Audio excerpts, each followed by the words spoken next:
Ratio, proportion and variation.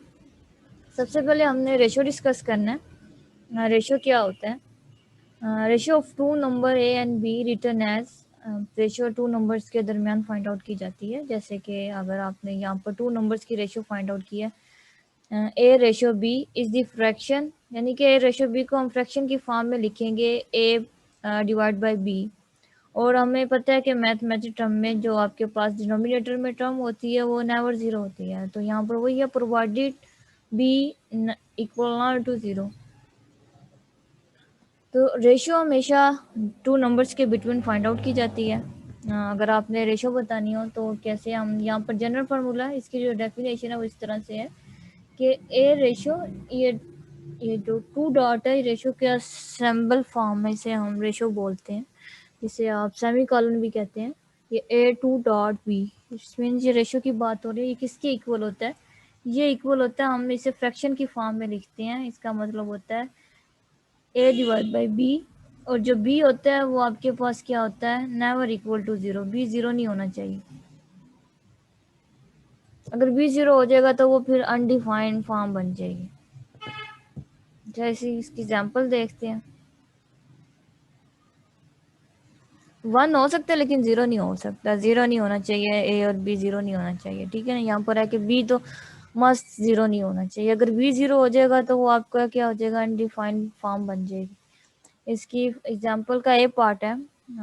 अगर यहाँ पर इसके क्वेश्चन इस तरह से भी आ सकते हैं, दी रेशियो, अब मीन्स हमने रेशियो भी बतानी होती है कि रेशियो को किस फॉर्म में लिखते हैं। तो रेशियो को हम फ्रैक्शन की फॉर्म में लिखते हैं, बस यही है। रेशियो ऑफ, ये क्वेश्चन है, द रेशियो ऑफ 4 to 6, ये क्वेश्चन हमने रेशियो लिखनी है 4 to 6। तो हम इसे किस तरह से अटेम्प्ट करेंगे? इसका सॉल्यूशन है, हम इसे लिखेंगे, क्योंकि टू नंबर्स के बिटवीन रेशियो होती है तो ये हम लिखेंगे 4:6। और ये किसके इक्वल होती है? ये होती है आपके पास 4/6 के इक्वल। इसे मज़ीद सिंप्लीफाई कर सकते हैं तो ये आपके पास आ जाएगा, टू के टेबल में से हम काट सकते हैं, 2 2s are 4 and 2 3s are 6। तो ये आपके पास 4 to 6 की रेशियो आपके पास 2/3 आई है। इसका 2/3 आंसर है, ठीक है। और इसका बी पार्ट देख लेते हैं। इस तरह से भी हमारे पास अगर नंबर गिवन हो, फ्रैक्शन की फॉर्म में गिवन है, अब हम इसे सिंप्लीफाई फॉर्म में बनाएंगे। ये आपके पास टर्म्स है टू, जिनकी रेशियो है। यहाँ पर है कि द रेशियो ऑफ 2/3 to 4/5, इस तरह से रीड करते हैं, रेशियो ऑफ 2/3 एंड 4/5, इसकी रेशियो बताएं। तो हमें पता है कि ये आपके पास जो टर्म है डिनोट कर रही है ए को, ये यहाँ पर ये ए को डिनोट कर रही है, ये रेशियो है। और ये वाली टर्म आपके पास किसको है? बी को कर रही है, ठीक है। तो हम ए रेशियो बी को किस तरह लिखते हैं? फ्रैक्शन की फॉर्म में लिखते हैं, जो हम लिखते हैं ए बाई बी। इसमें जो ए आपके पास क्वेश्चन में ए है वो आपके पास है 2/3, और जो बी है वो आपके पास है 4/5, ठीक है। 4/5 है। अब इस क्वेश्चन को कंप्लीट करेंगे, हम इसे फ्रैक्शन की फॉर्म में कैसे लिखेंगे? हम लिखेंगे पहले ए आपके पास आएगा 2/3 डिवाइड बाय 4/5। इसे हम सिंप्लीफाई कर सकते हैं, तो हम इसे ले आएंगे 2/3। और अब यह आपके पास डबल रेसिप्रोकल है, इसको रेसिप्रोकल रखें तो ये मल्टीप्लाई 5/4 हो जाएगा, ठीक है। तो इसे अब हम सिंप्लीफाई कर सकते हैं, इसे हम 2 1s are 2 2 2s are 4, तो ये आपके पास आ जाएगा 5/6। तो इसकी जो रेशियो आपके पास आई है वो क्या है? 5/6। अगर आपने रेशियो किसी की बतानी हो किस तरह हम लिख सकते हैं, रेशियो को हम फ्रैक्शन की फॉर्म में लिख सकते हैं। तो ये आपके पास 5/6 इसका आंसर आ गया। अच्छा, क्वेश्चन इस तरह से भी हो सकता है आपके पास। अगर इसका सी पार्ट देखें, आपके पास सी पार्ट है 5x रेशियो 3y/4, ठीक है। ये आपके पास इस रेशियो है। अब आपने इसकी बताना है इसका आंसर क्या होगा। इसको हमने इसकी रेशो कंप्लीट करें, इसकी रेशो बतानी है। अब हम इसे फ्रैक्शन की फॉर्म में कैसे लिखेंगे? हाँ, वेटिंग योर आंसर।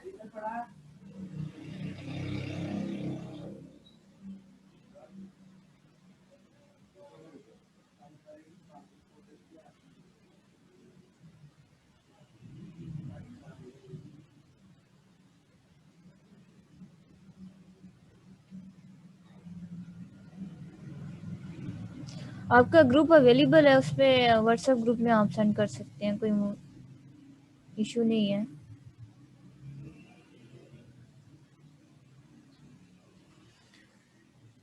इसको हम सॉल्व करेंगे इस तरह। ये आपके पास ए रिप्रेजेंट है और ये आपके पास बी की रेशो है। अब ये ए रेशो भी आपके पास किसके इक्वल होता है? ये आपके पास इक्वल होता है ए बाई बी के। तो ए आपके पास 5x है और जो बी है वो आपके पास है 3y/4। ये आपके पास आंसर है। इसको हम मज़ीद सिंप्लीफाई कर सकते हैं।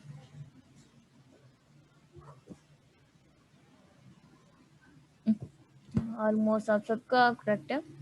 तो इसे मज़ीद सिंप्लीफाई करेंगे तो ये आपके पास आ जाएगा 5x मल्टीप्लाई बाई 4/3y।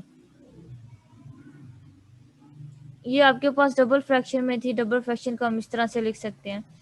अब इसे सिंप्लीफाई करेंगे, ये आपके पास हो जाएगा 20x/3y। अब ये मज़ीद सिंप्लीफाई नहीं हो सकता तो यहाँ ही छोड़ देंगे। ये हमने इसको कंप्लीट कर लिया। ये रेशियो को हमने फ्रैक्शन की फॉर्म में राइट कर लिया। एक्सरसाइज में से कुछ क्वेश्चन देखते हैं, रेशियो के क्वेश्चन देखते हैं। अभी प्रोपोर्शन डिस्कस नहीं की तो जस्ट हम फोकस करते हैं रेशियो को। मजीद रेशियो को डिस्कस करते हैं कि किस तरह से इसको। इसका फर्स्ट क्वेश्चन है रेशियो का। ये है कि आपने जो भी आपके पास एक्सप्रेशन यहाँ पर मैं लिखूंगी, आपने इसे सिंप्लीफाई फ्रैक्शन की फॉर्म में लिखना है। ठीक है, मैंने रेशियो की फॉर्म में लिखी और आपने इसे फ्रैक्शन की फॉर्म में बताना है कि फ्रैक्शन की फॉर्म में इसका आंसर क्या होगा। क्योंकि रेशियो को हम फ्रैक्शन की फॉर्म में लिख सकते हैं और रेशियो आपके पास वो होती है कि टू टर्म्स के दरमियान जो आपके पास रिलेशन डिफाइन होता है वो रेशियो का होता है। और जो हम रिलेशन डिफाइन करते हैं वो टू डॉट से करते हैं। ये आपके पास 96/128। इसको हम फ्रैक्शन की फॉर्म में किस तरह मजीद सिंप्लीफाई कर सकते हैं वो बस आपने बताना है। इसका क्वेश्चन इसी तरह से आएगा कि आपके पास जो रेशियो गिवन है इसे आप एक्सप्रेस करें इन फॉर्म ऑफ फ्रैक्शन। तो जिसका ये पार्ट है 96, ये रेशियो बिटवीन 96 एंड 128 है। इसकी हम फ्रैक्शन फॉर्म कैसे बना सकते हैं वो जस्ट बतानी है इसकी मोस्ट रिफ्लेक्ट। अच्छा, ये आपके पास ए को रिप्रेजेंट कर रहा है, ये बी को रिप्रेजेंट कर रहा है। तो ये हम इसे इस तरह लिख सकते हैं फ्रैक्शन की फॉर्म में अगर इसे लिखना चाहें। ये आपके पास हो जाएगा 96/128। जिससे सिंप्लीफाई कर सकते हैं ये आपके पास आ जाएगा 3/4। इसे आगे सिंप्लीफाई नहीं हो सकता, यहाँ पर इसे छोड़ देंगे। ठीक है, अगर होता होता तो हम कर लेते, फिलहाल नहीं हो रहा तो इसे यहीं पर छोड़ देंगे। इसका बी पार्ट देख लेते हैं। ये आपके पास इसका बी पार्ट है। इसको भी आपने फ्रैक्शन की फॉर्म में देखना है। ये आपके पास x/y² माइनस x²y। ये आप लोग इसको ज़रा सॉल्व करें और बताएं इसका आंसर क्या हो सकता है। ये रेशियो है और ये आपके पास x-y। इसको ज़रा सॉल्व करें और बताएं इसका क्या आंसर हो सकता है। ये आपके पास है x-y और ये x/y² - x²y। इसको फ्रैक्शन की फॉर्म में राइट करना है। इसको सिंप्लीफाई करें तो इसका आंसर क्या हुआ।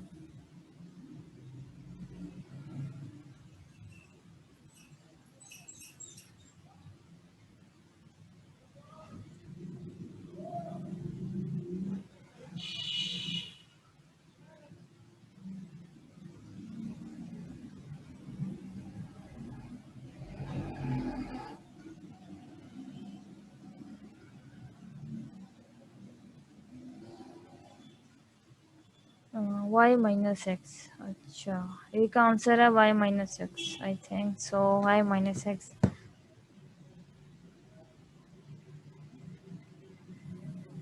Minus x Y. फ्रैक्शन की फॉर्म में अगर हम लिख रहे हैं तो आपके पास नोमिनेटर डिनोमिनेटर दोनों में आंसर आते हैं, लेकिन आप लोग आंसर एक दे रहे हैं।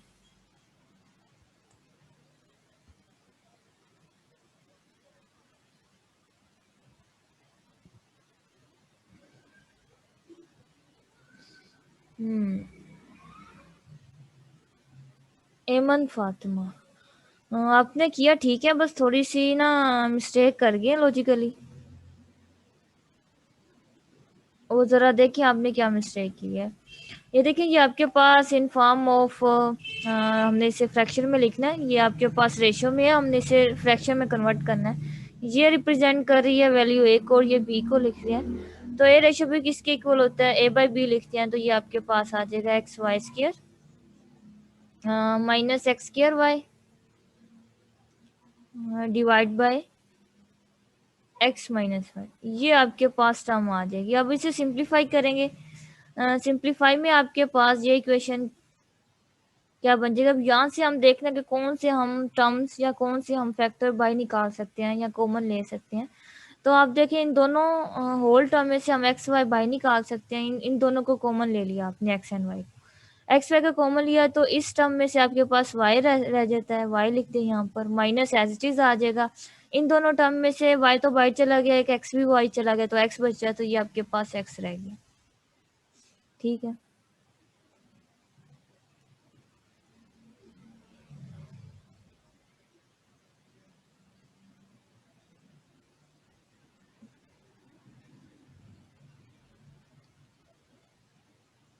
X minus Y.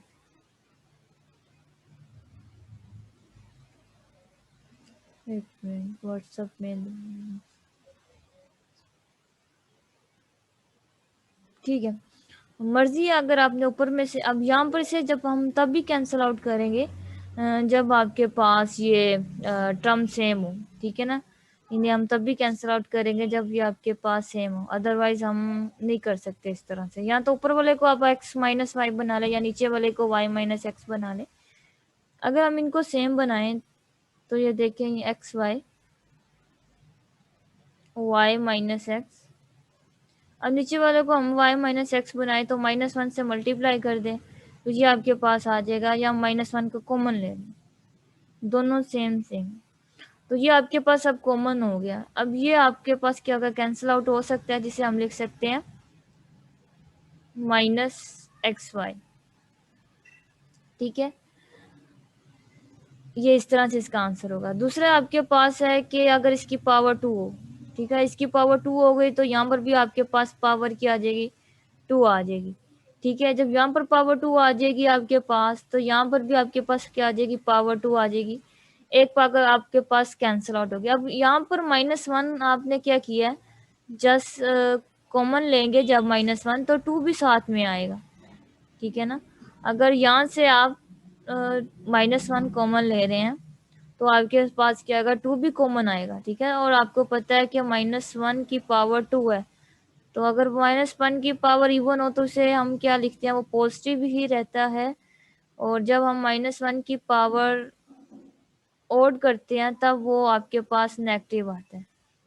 तो ये आपके पास क्या हो जाएगा, पॉजिटिव हो जाएगा। और नीचे आपके पास क्या आ जाएगा, एक पावर कैंसिल आउट हो जाएगी। ठीक है, और एक पावर रह जाएगी तो ये आपके पास आ जाएगा y minus x. Y minus x. ठीक है, ये थोड़ा सा मैंने आपको थोड़ा सा समझाना था। अब देखिए, जब इसकी पावर 1 थी तो इजीली आपके पास आंसर आ गया था माइनस एक्स वाई। जब नीचे मैंने 2 पावर की है तो उसकी फ्रैक्शन का थोड़ा सा समझे। अगर आपने माइनस कॉमन निकाला है तो साथ में 2 भी, जो पावर 2 थी तो वो 2 भी निकलेगा। ठीक है ना, उस फॉर्म में आपके पास इसका रिजल्ट क्या होगा, x y over y minus x, positive वाली फॉर्म। इस तरह से इसका आंसर होगा।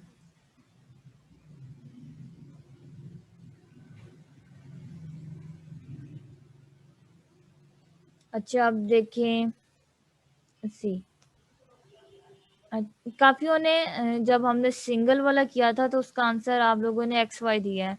एक्स वाई नहीं है, साथ में नेगेटिव भी आता है, ठीक है, एक्स वाई सिंगल नहीं आएगा। अब यहाँ से देखेंगे आपके पास है एक्स वाई स्क्वायर,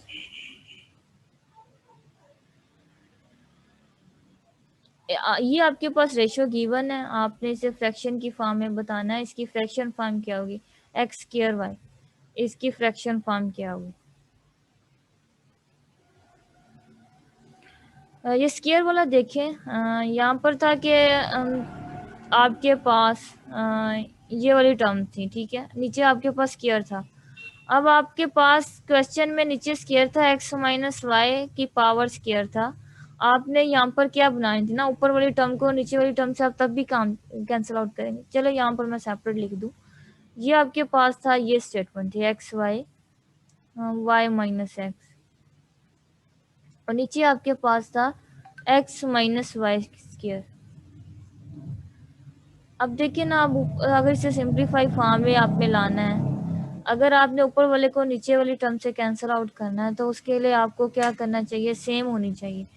तो यहाँ पर आपके पास x माइनस वाई है, आपके पास क्या होना चाहिए, y माइनस एक्स होगा, तब भी आप कैंसिल आउट कर सकते हैं। अब हमने y माइनस एक्स को बनाने के लिए क्या करेंगे, -1 कॉमन लेंगे। -1 कॉमन लेंगे तो, लेकिन इसकी पावर 2 है तो -1 की पावर 2 कॉमन आएगा, ठीक है ना, क्योंकि यहाँ से अगर हम -1 कॉमन ले रहे हैं तो साथ में पावर भी आएगा। तो ये इसी तरह से है x y, y minus x.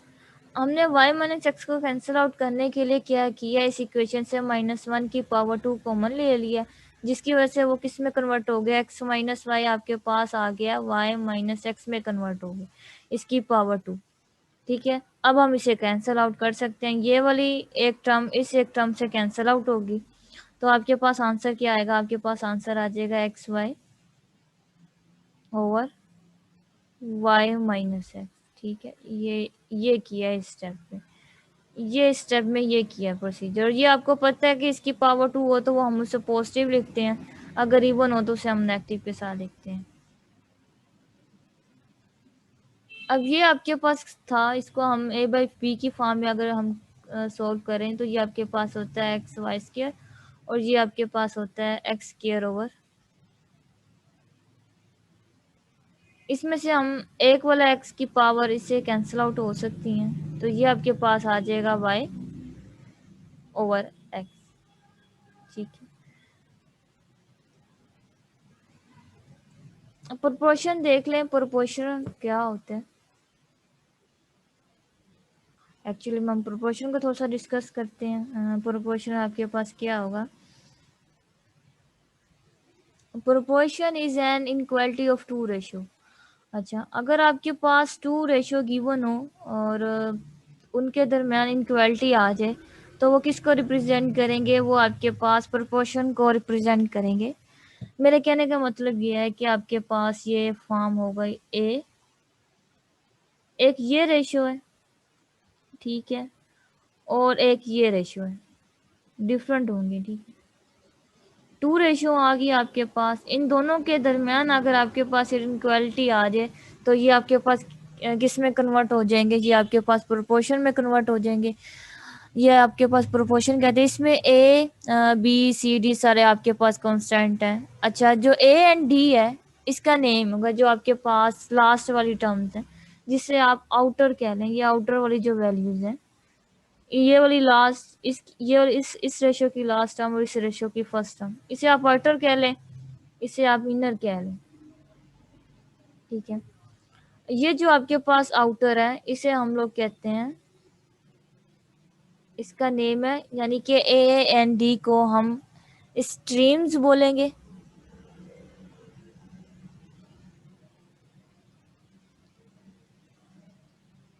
यानी कि आउटर वैल्यूज स्ट्रीम्स। और जो आपके पास बी सी इनर वाली वैल्यूज है, बी एंड सी ये वाली जो आपके पास वैल्यूज है, इन्हें हम मीन्स बोलेंगे,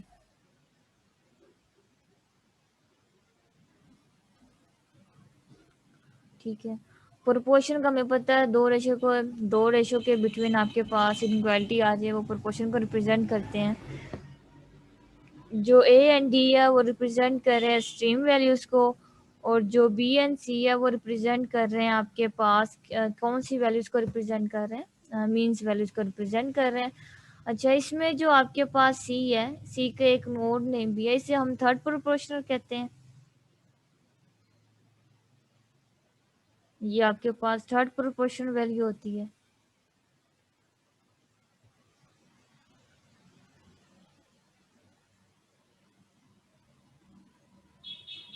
और जो आपके पास डी होती है, ये आपके पास होती है fourth proportional value.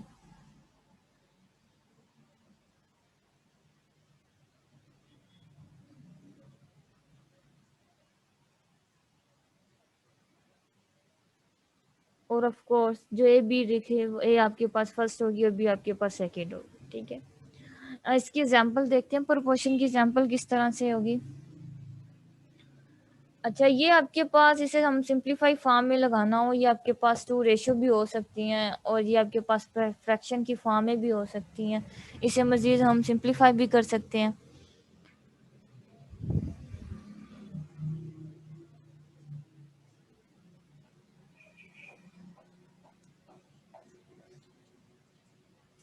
Three minus x ratio x plus one, ये आपके पास एक रेशियो है, इक्वालिटी आ गया, और ये आपके पास सेकंड रेशियो है, टू रेशियो में। ठीक है, अब ये है। अब इसमें हम रेशियो की डेफिनेशन बनाएंगे। पहले इस वाली साइड को हम फ्रैक्शन की फॉर्म में लिखेंगे, फिर इस वाली साइड को फ्रैक्शन की फॉर्म में लिखेंगे, और वहां से हम एक्स की वैल्यूज निकाल लेंगे। ये चीज़ आपके पास किस में आएगी, प्रोपोर्शनल में आती है। रेशियो में तो जस्ट हम कन्वर्ट करते हैं फ्रैक्शन की फॉर्म में। प्रोपोर्शन में हमने क्या करना होता है, आपके पास दो रेशियो होती है, उनके दरमियान इक्वालिटी होती है, और उनको हमने सिंप्लीफाई करना होता है, जस्ट सिंप्लीफाई करना होता है और कुछ नहीं है। तो सिंप्लीफाई अगर वेरिएबल आ रहा है तो इट्स मीन्स वेरिएबल की वैल्यूज निकालनी, अदरवाइज आप कोई इक्वेशन बना लें। ये आपके पास ए है और ये आपके पास बी है, तो इसको हम फ्रैक्शन की फॉर्म में लिखेंगे। ये आपके पास इक्वेशन आ जाएगी three minus x over x plus one. ये आपके पास इस फॉर्म में आ जाएगी, इसे हम, और ये वाली वैल्यूज आपके पास आ जाएगी two one one, two y by one. अब यहाँ से हम क्या करेंगे, इसका क्रॉस प्रोडक्ट ले लेंगे। क्रॉस प्रोडक्ट लिया तो टू मल्टीप्लाई होगा इसके साथ, जिसे हम कहते हैं x plus one equal as it is, और जो वन है वो मल्टीप्लाई होगा थ्री माइनस एक्स के साथ। वन इससे मल्टीप्लाई होगा, टू इस वाली वैल्यू से मल्टीप्लाई होगा। इसे सिंप्लीफाई करेंगे और वहां से हम एक्स की वैल्यूज निकाल लेंगे। ठीक है, तो ये आपके पास आ जाएगा two x plus two equal to three minus x. अब यहाँ पर एक्स की वैल्यूज को एक साइड कर लें और वाई की वैल्यूज को एक साइड कर लें, सॉरी एक्स की वैल्यू को एक साइड कर लें और कांस्टेंट को एक साइड कर लें, तो ये आपके पास आ जाएगा टू एक्स। ये एक्स माइनस वाला है, यहाँ पर आ जाएगा तो पॉजिटिव एक्स हो जाएगा, इक्वल टू ये आपके पास आ जाएगा थ्री है, और टू वहाँ पर जाएगा नेगेटिव हो जाएगा। ये आपके पास थ्री एक्स आ जाएगा और यहाँ पर आपके पास वन आ जाएगा, थ्री माइनस टू वन। यहाँ से आपके पास एक्स की वैल्यूज आ जाएगी वन बाई थ्री। ये आपने इसे सिंप्लीफाई फॉर्म में लिख लिया with the help of proportional. अब आपको पता होगा रेशो प्रोपोर्शनल में क्या डिफरेंस है। ठीक है, प्लस थ्री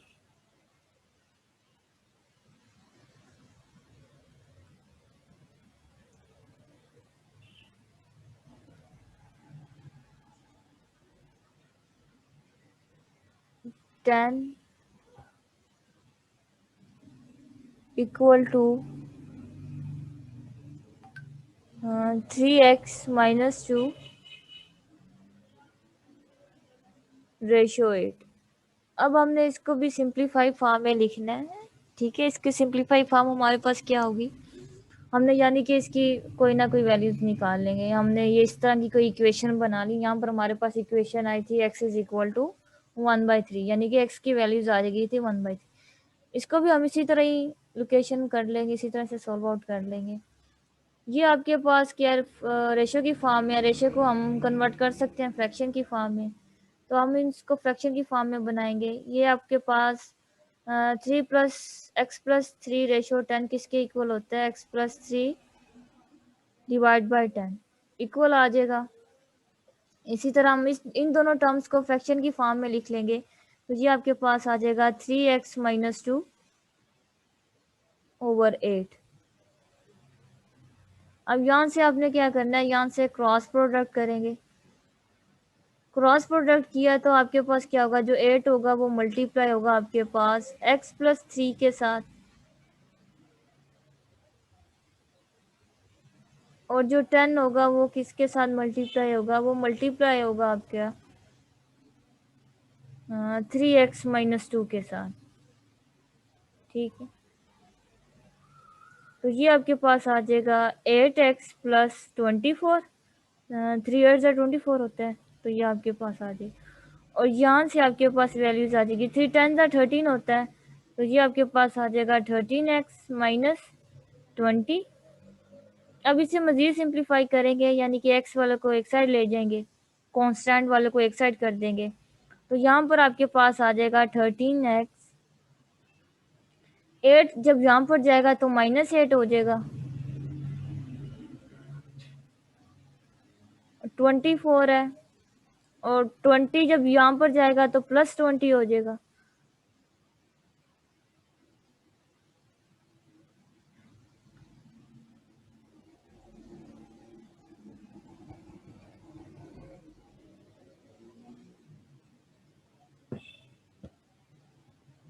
अच्छा, अब 30 में से 8 कैंसिल आउट किया तो ये आपके पास 22 आ जाएगा, 22x आ जाएगा, और इसे 24 + 20 किया तो ये आपके पास 44 आ जाएगा।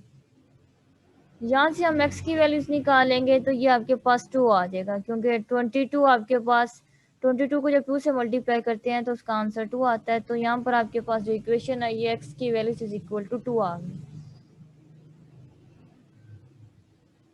x = 2 आ गई है। ठीक है,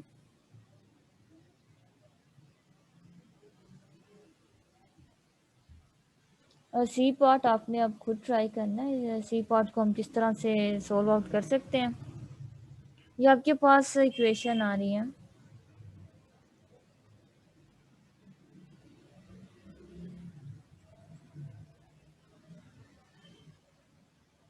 x - 1 प्रोपोर्शनल है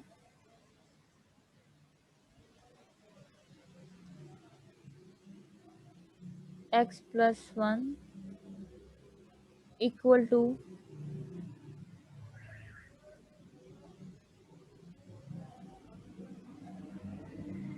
2x - 4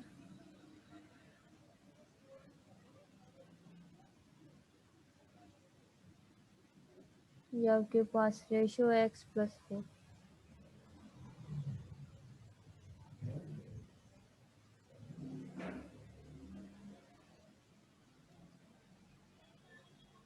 इसे हम सिंप्लीफाई करें और इसका आंसर बताएं, यहाँ पर आपके पास क्या आएंगे। इसमें यहाँ पर आपके पास x की वैल्यूज क्या आ सकती है।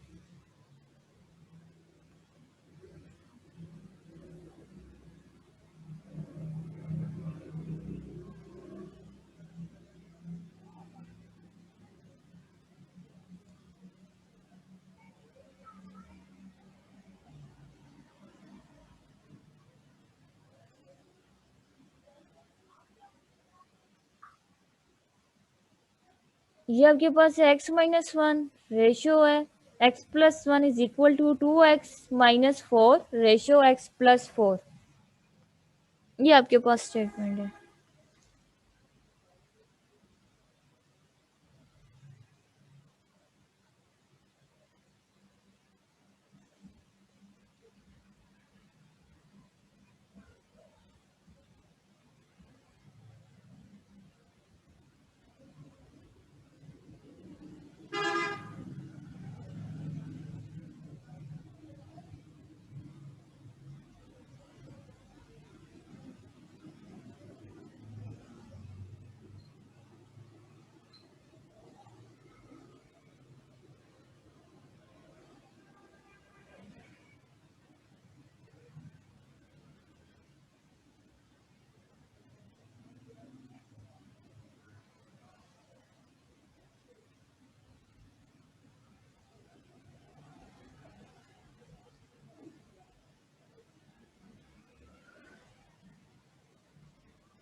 ये आप लोगों ने क्वेश्चन भेजे हैं, वेल डन, करेक्ट है। एक्स की वैल्यू 0 और एक 5 है। आपने सोल्यूशन भेजा हुआ है, करेक्ट है। अच्छा, अब जिनसे नहीं हुआ वो देख लें solution. x minus 1 ratio x plus 1, और ये आपके पास किसके इक्वल होता है? ये इक्वल होता है आपके पास 2x minus 4 over x plus 4। अब यहाँ से हमने क्या करना है, इसका क्रॉस प्रोडक्ट करेंगे। क्रॉस प्रोडक्ट किया तो ये आपके पास टर्म आ जाएंगी x minus 1 x plus 4 equal to, ये आपके पास आ जाएगा 2x माइनस 4, और ये आपके पास होगा x प्लस 1। ठीक है, इन्हें सिंप्लीफाई कर लें। क्रॉस प्रोडक्ट करने के बाद आप इन्हें मल्टीप्लाई करेंगे, जब सॉल्व आउट करेंगे तो आपके पास कुछ टर्म इस तरह से बनेगी।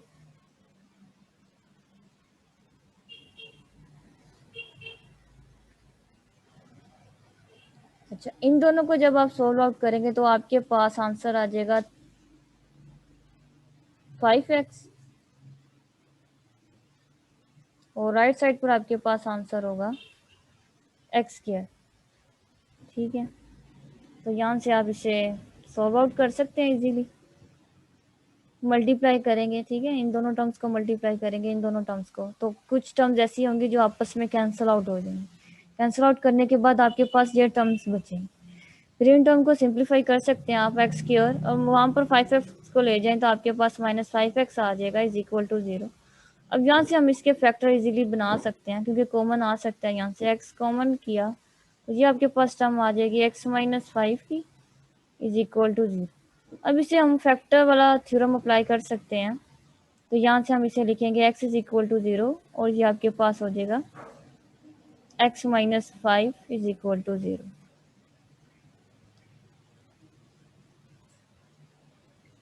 यहाँ से कोई आपके पास वैल्यूज आ जाएगी 5। ये आपके पास एक 0 आंसर आया और एक 5 आंसर आया। इसके बाद आपके पास प्रोपोर्शन का क्वेश्चन है। Find the fourth proportion to each of the following set of numbers, in each case let x be the fourth proportion. यहाँ पर हमारा जो बेसिक टारगेट है वो फोर्थ प्रोपोर्शनल फाइंड आउट करना है। ठीक है, आपके पास सेट ऑफ नंबर गिवन होंगे और उसमें से आपने फोर्थ प्रोपोर्शनल की जगह x लिखना है और इस x की वैल्यूज फाइंड आउट करना है। अगर आपको याद हो तो मैंने एक इक्वेशन लिखी थी। प्रोपोर्शन की इक्वेशन क्या होती है? वो आपके पास होती है a ratio b equal to c ratio d, c ratio d। ये आपके पास प्रोपोर्शन थे जिसमें से ये तो 1 है वैल्यू, ये 2 होती है, ये आपके पास थर्ड प्रोपोर्शनल होता है, और ये आपके पास फोर्थ प्रोपोर्शनल होता है। इस क्वेश्चन में क्या है कि आपने डी की जगह एक्स रखना है, फिर आपने उसमें से एक्स की वैल्यूज फाइंड आउट करनी है। ठीक है, वही आपके पास किसकी वैल्यूज आ जाएगी? फोर्थ प्रोपोर्शनल आपके पास आ जाएगा।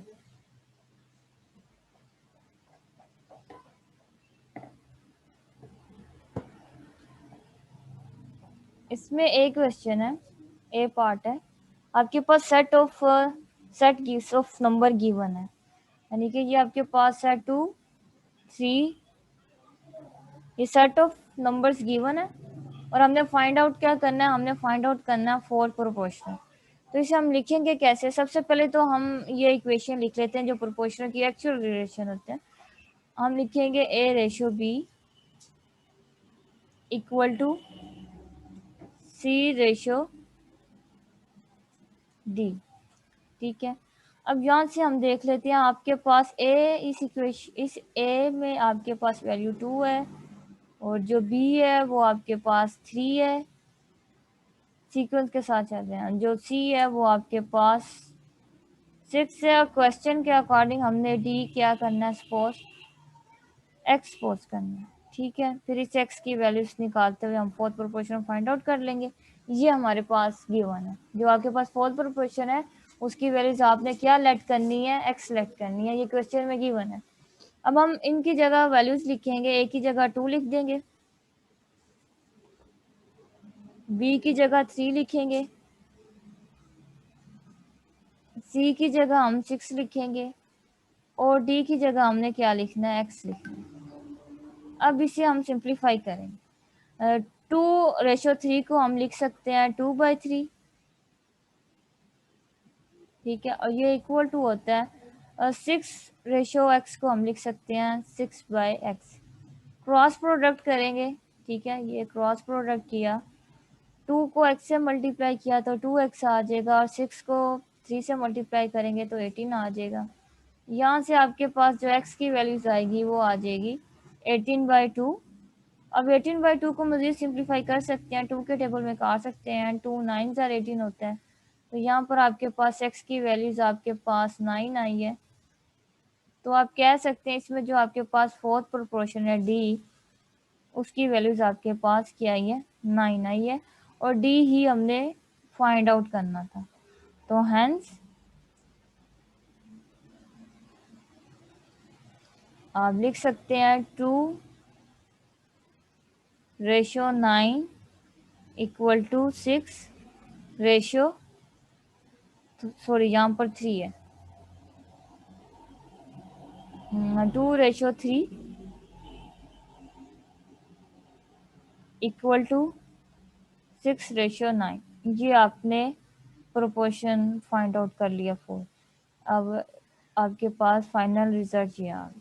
ये इस तरह से आपने प्रोपोर्शन फाइंड आउट करने हो, अगर वो आपको थर्ड के, 4 के, 3 के, जो भी के, आपने इस तरह से फाइंड आउट कर सकते हैं इजीली।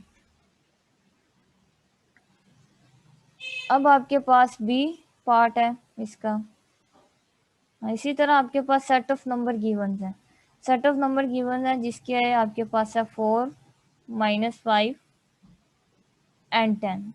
इसका आपने फोर्थ प्रोपोर्शन फाइंड आउट करना है, तो फाइंड आउट करके बताएं इसकी वैल्यूज क्या आती है। तो सबसे पहले इजी वे यही है कि आप जो आपके पास डेटा है उसके अकॉर्डिंग आप पहले इक्वेशन लिखें। इक्वेशन हम लिखेंगे a/b इक्वल टू c/d। अच्छा, इस इक्वेशन में हमारे पास जो a है वो इक्वल है 4 के, b की वैल्यूज आपके पास -5 है, c आपके पास 10 है, और जो d है वो आपके पास अकॉर्डिंग टू क्वेश्चन x है। अब इन वैल्यूज को इस इक्वेशन में पुट करेंगे तो ये आपके पास आ जाएगा 4:-5 इज इक्वल टू 10:x।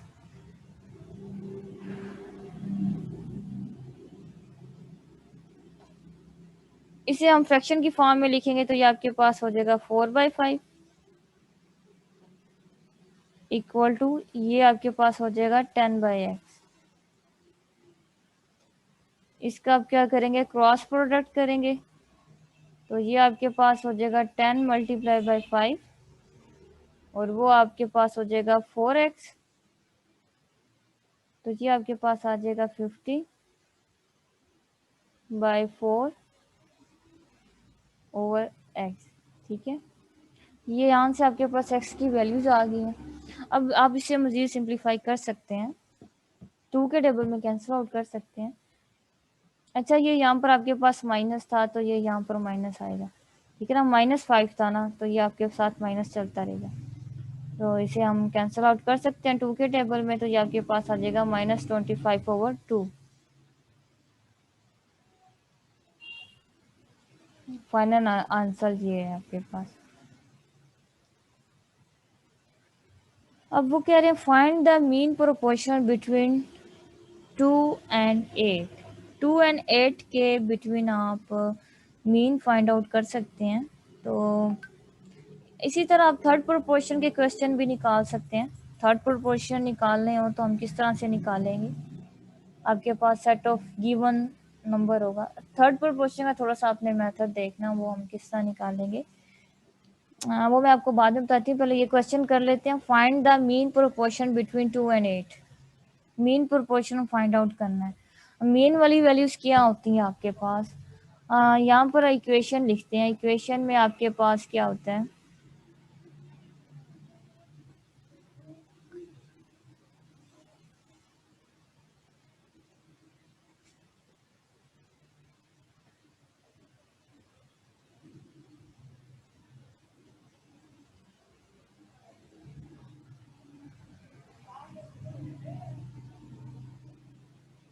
एक ने आंसर कर भी दिया, find the mean proportion 2 and 8। कर लो। चलो देखते हैं हमारा क्या सोल्यूशन होता है। इसका सोल्यूशन देखिए, आपके पास इक्वेशन, मेन इक्वेशन क्या होती है? वो आपके पास होता है A ratio B equal to C ratio D। अब यहाँ पर है मीन प्रोपोर्शन। आपको पता है कि ये आपके पास स्ट्रीम्स वैल्यूज होती हैं, इनर वाली आपके पास मीन वैल्यूज होती हैं। तो ये इक्वेशन किस में कन्वर्ट हो जाएगी? आपके पास इट्स मीन क्या गिवन है? Find the mean proportion. Mean आपने फाइंड करना है। इट्स मीन आपने बी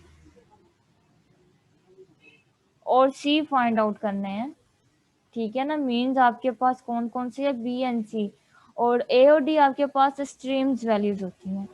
तो इसमें से आपके पास ए क्या हुआ? ए आपके पास 2 है और डी आपके पास 8 है, ठीक है। ये वैल्यू आपके पास गिवन है। अब यहाँ पर हमारे पास बी एंड सी गिवन ही है, तो बी सी की जगह हम क्या पुट करेंगे? ऑफ कोर्स एक्स लगाएंगे। तो ये इक्वेशन आपके पास आ जाएगी a ratio x is equal to x ratio d. अब यहाँ पर वैल्यूज पुट करेंगे ए और डी की। ए की वैल्यूज आपके पास 2 है, ये आपके पास हो जाएगा 2 ratio x is equal to 8। अब इसे हम फ्रैक्शन की फॉर्म में लिखेंगे। ये आपके पास आ जाएगा 2/x और ये आपके पास आ जाएगा x/8 की फॉर्म में। इसको हम सिंप्लीफाई करेंगे, यानी कि क्रॉस प्रोडक्ट करेंगे। 2 8 16 होता है और ये आपके पास एक्स स्क्वायर हो जाएगा। और आपको पता है एक्स स्क्वायर को जब खत्म करते हैं तो हमने स्क्वायर रूट अप्लाई करना होता है। ये आपके पास 4 टर्म्स आ जाएगी। 4 4 16 होता है और ये आपके पास किसके इक्वल होता है? ये एब्सोल्यूट वैल्यू के इक्वल होता है। जब हम एब्सोल्यूट वैल्यू को ओपन करते हैं तो उसके साथ ऑफ कोर्स क्या आता है? एब्सोल्यूट वैल्यू को ओपन करेंगे तो आपके पास प्लस माइनस आ जाएगा। तो ये आपके पास +-4 हो गया और यही आपके पास मीन्स है। एक आपके पास +4 मीन्स है और एक आपके पास नेगेटिव, ठीक है ना। ये आपने मीन्स फाइंड आउट कर लिए, यानी कि आपने एक्स की वैल्यूज फाइंड आउट करनी थी और बी एंड सी निकालने थे। तो यहाँ से आप एक ये यहाँ तो ये आपके पास केस बनेगा 4c को -4 कर ले, ठीक है। या तो आप ये भी कह सकते हैं बी आपके पास -4 है, सी आपके पास 4 है। तो इन दोनों केसों को लिखने के बजाय हमने क्या कर दिया? हमने लिख दिया कि जो आपके पास x है वो आपके पास +-4 है, ठीक है ना, क्योंकि बी सी 2 वैल्यूज निकालनी थी। तो यहाँ पर हमने ये लिख दिया। ये आपके पास केस, ये हमने मीन फाइंड आउट किए हैं, ये आपके पास थे। अगर आपके पास स्ट्रीम बोले तो इट्स मीन आपने क्या फाइंड आउट करने हैं? आपने A and D find out करने हैं।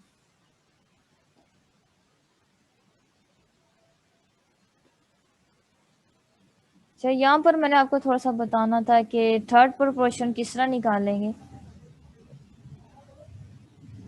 उसका थोड़ा सा देख लें। अगर हमने थर्ड प्रोपोर्शन फाइंड आउट करनी है, फाइंड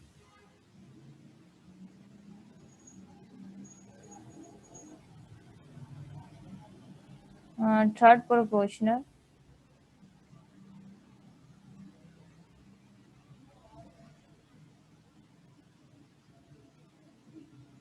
थोड़ा सा मिस हो गया था फोर्थ के साथ, क्योंकि वहाँ पर स्पेस नहीं थी तो यहाँ पर कर।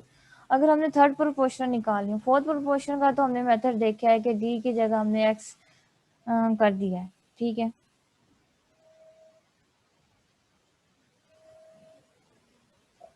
ठीक है, तो उसके लिए हम क्या करेंगे, कोई क्वेश्चन ले लेते हैं, क्योंकि हमारे पास वही वैल्यूज ले रही हूँ लेकिन थोड़ी सी डिफरेंट। अब यहाँ पर आपके पास थर्ड प्रोपोर्शन होगा। अब यहाँ पर आपने जो थर्ड होगा उसे आपने एक्स प्रोपोर्शन कंसिडर करेंगे। इसका थोड़ा सा मैं स्टाइल कह लें डिफरेंट होगा थर्ड प्रोपोर्शन फाइंड आउट करने का। डी को तो हमने एक्स कह दिया था, वो डी की जगह था, लेकिन यहाँ पर इस क्वेश्चन का थोड़ा सा स्टाइल गिवन डिफरेंट होगा। यहाँ पर जस्ट टू वैल्यूज आपके पास गिवन होंगी। थर्ड प्रोपोर्शन फाइंड आउट करेंगे तो आपके पास जस्ट टू वैल्यूज गिवन होगी। इन टू वैल्यूज में से आपने एक्स की वैल्यूज किस तरह से फाइंड आउट करनी है वो देखें। ये आपके पास सिर्फ टू सेट गिवन, तो यहाँ पर आपने इसे लिखना है इस तरह से। इसे हम प्रोपोर्शन की फॉर्म में लिखेंगे 2:3 equal to 3:x। Third proportion के लिए ये थोड़ा सा मेथड है। जब आपने थर्ड प्रोपोर्शन फाइंड आउट करना है तो इसको आपने किस तरह से लिखना है। थर्ड प्रोपोर्शन के लिए आपके पास क्वेश्चन में जस्ट टू वैल्यूज होंगी, उन टू वैल्यूज को हमने किस तरह प्रोपोर्शन की फॉर्म में लिखना है, तो वो ये होगा। फोर्थ प्रोपोर्शन का तो अलग कॉन्सेप्ट है ना, वहाँ पर फोर की जगह हमने एक्स लगा देना। थर्ड प्रोपोर्शन के लिए ये टेक्निक यूज़ करनी है। अब इसे हम फ्रैक्शन की फॉर्म में लिखेंगे तो ये आपके पास 2/3 बन जाएगा और ये वैल्यूज आपके पास 3/x आ जाएगी। अब यहाँ से इसका जिस सिंप्लीफाई करेंगे तो ये आपके पास 2x या 3 से मल्टीप्लाई होगा 9 आ जाएगा और यहाँ पर x की वैल्यूज आपके पास होगी 9/2। यही आपके पास जो भी x की वैल्यूज आई है इन्हीं वैल्यूज को हम थर्ड प्रोपोर्शन कहेंगे। यही आपके पास थर्ड प्रोपोर्शन है, ठीक है, जिसे हम c कहते हैं। यही आपके पास थर्ड प्रोपोर्शन है। बस थोड़ा सा इसकी मेथड चेंज है। फोर्थ प्रोपोर्शन से मेमोराइज रखना। फोर्थ प्रोपोर्शन में आपने डी की जगह एक्सपुट कर देना है, लेकिन थर्ड प्रोपोर्शन में आपके पास वैल्यूज 2 गिवन होगी और उसमें आपने ये थोड़ी सा टेक्निक यूज़ करनी है, इसको इस स्टाइल से सोल्व करना है। इसके बाद आप एक और एग्जांपल ले लेते हैं, डिफरेंट ले लेते हैं। -2 8/3। इसका हमने थर्ड प्रोपोर्शन फाइंड आउट करना है, तो कैसे करेंगे। इसको भी हम वैसे ही सॉल्व आउट करेंगे जिस तरह हमने इस इक्वेशन को सॉल्व आउट किया। हम इसे लिखेंगे 2:8/3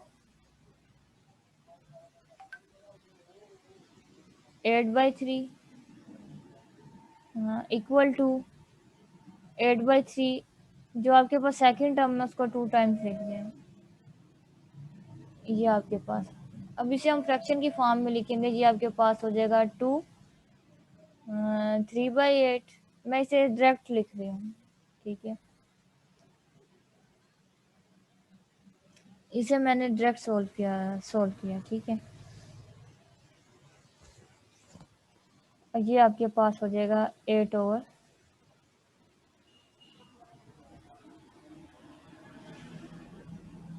-6/8 हो जाएगा और ये आपके पास हो जाएगा 8/3x। इसका क्रॉस प्रोडक्ट करेंगे तो ये आपके पास वैल्यूज आएंगी।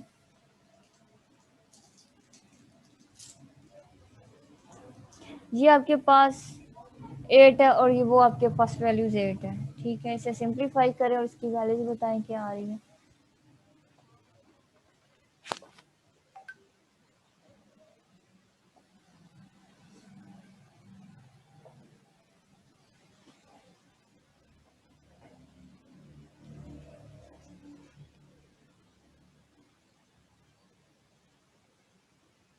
ओके 32/9 एक ने आंसर दिया, वेल डन। माइनस भी साथ में आया था, लेकिन पॉजिटिव नहीं है। अब इसका क्रॉस प्रोडक्ट कर लेना, ये देखें इस तरह से क्रॉस प्रोडक्ट। ये आपके पास 3 6 18 होता है तो ये आपके पास 18x आ जाएगा और 8 को 8 से मल्टीप्लाई करेंगे तो ये आपके पास 64 होता है।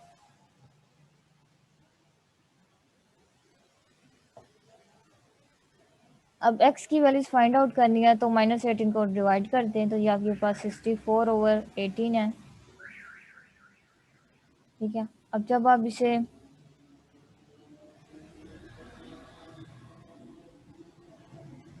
कैंसिल आउट करेंगे, ठीक है, 2 के टेबल में इजीली कैंसिल आउट हो सकता है। तो ये आपके पास आ जाएगा 32/9, ठीक है ना। 2 9 = 18 होता है, 2 3 = 6, 2 2 = 4। 2 के टेबल में से कैंसिल आउट किया, तो ये आपके पास x की वैल्यूज आ गई -32/9। ये आपके पास इसका आंसर आ गया। ये था फर्स्ट प्रोपोर्शन, जैसे ये था प्रोपोर्शन के क्वेश्चन किस तरह से आपने सॉल्व करने हैं। इसमें बेसिकली मेमोराइज करने वाले थर्ड प्रोपोर्शनल है, फोर्थ प्रोपोर्शनल है, मीन्स है और एक्सट्रीम्स है, ठीक है। ये थोड़ा सा देखने वाला है। अब चलते हैं, आपके पास लास्ट है, इस चैप्टर का लास्ट टॉपिक है, चैप्टर कंप्लीट हो गया। वेरिएशन है। वेरिएशन क्या होते हैं? वेरिएशन बेसिकली ये आपके पास रिप्रेजेंटेशन है specific type of function called variation function. जिस तरह आप कहते हैं कि मे बी फिजिक्स में आपने टेम्परेचर, जैसे कि हम कहते हैं डायरेक्टली प्रोपोर्शनल, जिस तरह हम बोलते हैं, जिसका ये वाला प्रेशर है, इस तरह डायरेक्टली प्रोपोर्शनल जो प्रेशर ऑफ एन इनक्लोज, आपकी ये इक्वेशन होगी, the pressure of an enclosed gas varies directly as the temperature. ये वाला जो सिंबल होता है डायरेक्टली प्रोपोर्शनल वाला सिंबल होता है। फॉर एग्जाम्पल हम कह लेंगे temperature directly proportional to v something, ठीक है। तो इसको हम किस तरह से लिखते हैं? जब हमने इसे सोल्व आउट करना होता है तो हम लगाते हैं इज इक्वल, और प्रोपोर्शन किसी कांस्टेंट में चेंज हो जाता है, तो के वी, यानी कि ये वाली इक्वेशन डायरेक्टली प्रोपोर्शन वाली इक्वेशन, या इन्वर्सली प्रोपोर्शन कह लें, डायरेक्टली प्रोपोर्शन कह लें, या ज्वाइंट वाली कह लें, ठीक है ना। इसको हम 3 नेम दे सकते हैं इस फंक्शन को। तो ये आपके पास वेरिएशन के टाइप में आते हैं कि आपके पास इक्वल करके कोई कांस्टेंट वैल्यूज आ जाएंगी, जिसे हम डायरेक्टली प्रोपोर्शनल भी कहते हैं। ज़्यादातर डायरेक्टली वर्ड भी यूज़ करते हैं, कुछ जगह हम इन्वर्सली प्रोपोर्शनल भी यूज़ करते हैं। तो ये वाले आपके पास इस टाइप के जो फंक्शन होते हैं उसे हम वेरिएशन बोलते हैं, जो आपके पास रिप्रेजेंटेशंस होती हैं इनकी। चाहे इसकी कुछ 3 टाइप्स हैं, इसकी कुछ टाइप्स हैं, वो टाइप्स देख लेते हैं। बेसिकली डेफिनेशन ही कह लें, इसकी डेफिनेशन काफ़ी अब अगर हम बात करें, if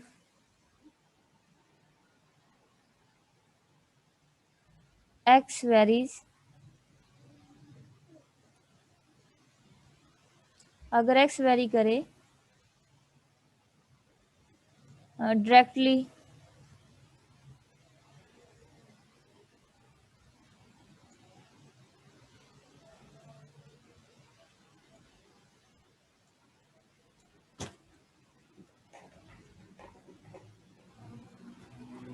directly as y square, यानी कि ये स्टेटमेंट मैंने एक लिखी हुई है मैथमेटिकली में, अभी मैंने इसे नहीं लिखा।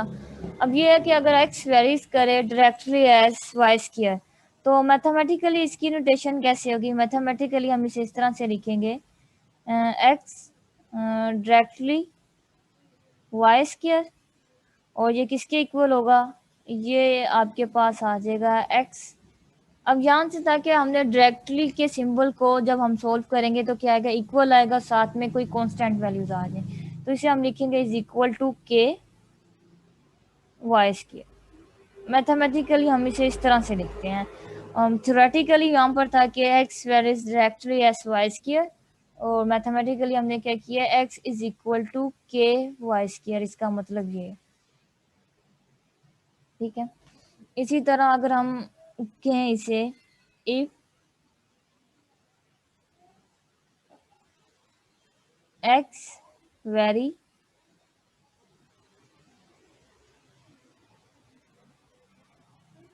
पहले हमने डायरेक्टली का वर्ड यूज किया था, अब हम क्या करेंगे? यूज इनवर्सली का यूज करेंगे, ठीक है। इनवर्सली में देखना, इनवर्सली में क्या होता है? इनवर्सली में ये चीज फ्रैक्शन में चले जाती है।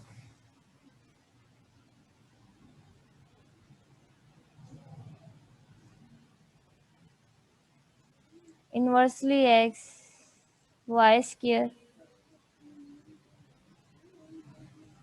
अच्छा इनवर्सली के लिए हमारे पास क्या चीज़ आएगी? इनवर्सली के लिए आपके पास आएगा ये था आपके पास x is equal to k Y square, ठीक है ना। इन्वर्सली के लिए आपके पास आ जाएगा x is equal to inversely y का इन्वर्स यहीं से आप देख लें तो ये आपके पास आ जाएगा k over y square. Inversely के लिए हमने ये मैथमेटिकल एक्सप्रेशन देखनी होती है, x इज इक्वल टू के ओवर वाई स्क्र। डायरेक्टली के लिए हमारे पास क्या होता है, के वाई के साथ मल्टीप्लाई हो रहा होता है। इन्वर्सली में हमारे पास ये नोटेशन आ गई। अब इसकी थर्ड देख लें, इन्वर्सली ज्वाइंटली की। ज्वाइंटली एक्स वाई, ज्वाइंटली में आपके पास टू टर्म्स का ज्वाइंट होगा, ठीक है।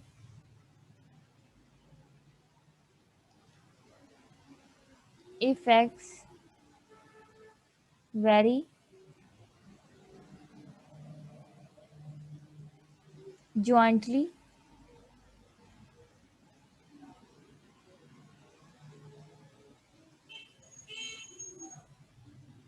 बस यहाँ पर जो आपने मेमोराइज रखना है, डायरेक्टरी को किस तरह लिखना है, इन्वर्सली को किस तरह लिखना है, फिर अब आपके पास थर्ड टर्म आ गया ज्वाइंटली वाली। ज्वाइंटली को आपने किस तरह से डील करना है। अब ज्वाइंटली के लिए आपके पास फर्दर टू होंगे, ज्वाइंटली एच, ज्वाइंटली में आपके पास फर्दर टू टर्म्स वैल्यूज होंगी Y and G, Y and G. ये जस्ट ज्वाइंटली के लिए इस तरह की स्टेटमेंट होती है। मैथमेटिकली हम इसे किस तरह से लिखेंगे, मैथमेटिकली हम लिखेंगे x इज इक्वल टू के तो आएगा ही। अब ज्वाइंटली में आपके पास क्या आ जाएगा, के के साथ मल्टीप्लाई होगा y एंड z। ये डेफिनेशन है इनकी। बाय डेफिनेशन अगर आपसे पूछे ज्वाइंटली का बताएं तो आपने ज्वाइंटली के लिए इस तरह से आपने कोई भी टर्म्स हो इस तरह से आपने डील करना है। इन्वर्सली के लिए आपने x इज इक्वल टू के यानी कि फ्रैक्शन की फॉर्म में, इन्वर्सली का जहाँ भी वर्ड यूज है आपने उसे फ्रैक्शन की फॉर्म में लिख लें। अच्छा, अब इसकी एक और टर्म है, लास्ट है। अगर आपके पास दोनों डायरेक्टरी और इन्वर्सरी एक साथ यूज हो रही हो तो तब हम उसे किस तरह से लिखेंगे वो देख लें। इफ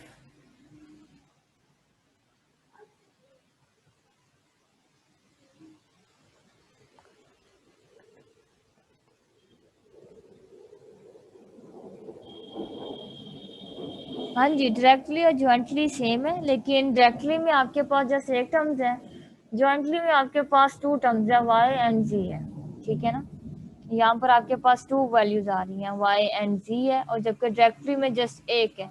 मेथड दोनों का सेम ही है लिखने का, ठीक है। लेकिन बस ये देखना है कि ये आपके पास वाई एंड टू टर्म्स होंगे और ये आपके पास वन टर्म्स है। डायरेक्टली के लिए आपके पास, डायरेक्टली के लिए आपने करना है x is equal to k Y square, और ज्वाइंटली के लिए भी आपने वही करना है एक्स इज इक्वल टू के, लेकिन उसके साथ जो आपके पास टू टर्म्स गिवन है तो टू टर्म्स ही आएंगी। यहाँ पर वन टर्म्स थी तो वन टर्म्स के साथ लिखा था। अब इसकी फोर है लास्ट टाइप से। अगर हम डायरेक्ट और इन्वर्सली को एक साथ डील करें तो तब क्या होगा, जब यहाँ पर है कि इफ एक्स वेरी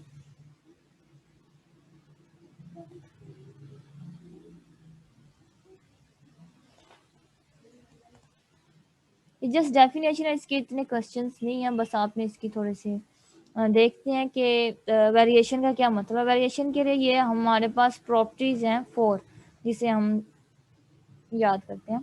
अच्छा, एक्स वेरीज डायरेक्टली, पहले वर्ड है डायरेक्टली का। ये बस आपने सीक्वेंस देख लिया माइंड में कि किस तरह से वर्ड यूज हो रहे हैं। Directly as y square and inversely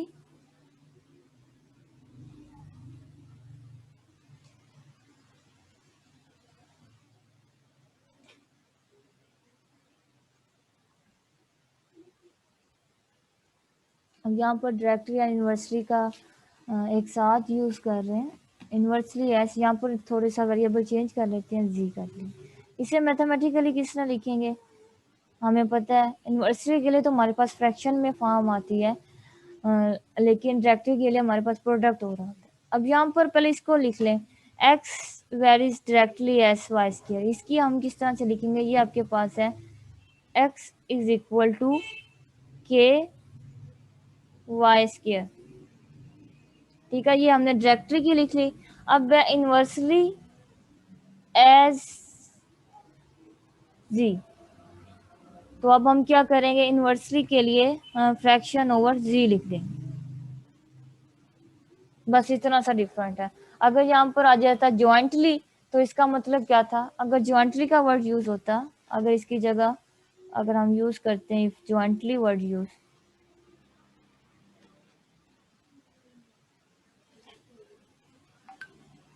jointly word use करते तो तब आपके पास ये इक्वेशन किस तरह से होनी थी, तो ये इक्वेशन आपके पास होनी थी x is equal to k Y square और जी आपके साथ मल्टीप्लाई